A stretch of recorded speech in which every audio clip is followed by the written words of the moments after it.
ከለከልኳትም ልጄ ከናቴ ነው ያደገችው ግን ፍቅር ወደ ሚዲያ መታ ልጅቱ ሰው እንዲያውቃት አልፈለገችም ስለዚህ ይታወቅልኝ ልጄ እኛ የሚዲያ ሰው ስለሆነ ነገ አባቴ ለምን ደበከኝ ትላለች ስለዚህ ሚዲያ ላይ ይወቀልኝ እና ልጅ አለኝ ልጄም ደግሞ የናጡታ ጠብታ አይደለም ያደገች ስለዚህ አሁን ደግሞ ሚዲያ ላይ አምጥቼ እኔም ደግሞ ለናንተ ለቤተሰቦቼ አሳያታለሁ ስለዚህ እኔ ልጇን አልከለክላትም በማለት አልቅሷል ውዶቼ ምን ትፈርዳላችሁ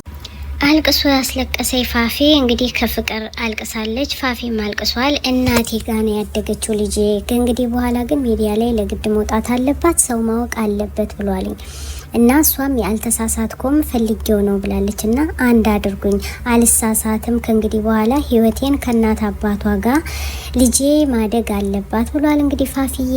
ፍቅር ተመለሽ ወደ ራስሽና እውነታውን አውጪ ምትወጁ ከሆነ ባንድ ላይ ሆናችሁ ልጃችሁን አሳድጉ እውነት ለመናገር ሁላችሁን ምን ወዳችኋለን በማን ትፈርዳላችሁ ሼር ላይክ አድርጉ ሰላም አነዳዒ ቢኢማኒ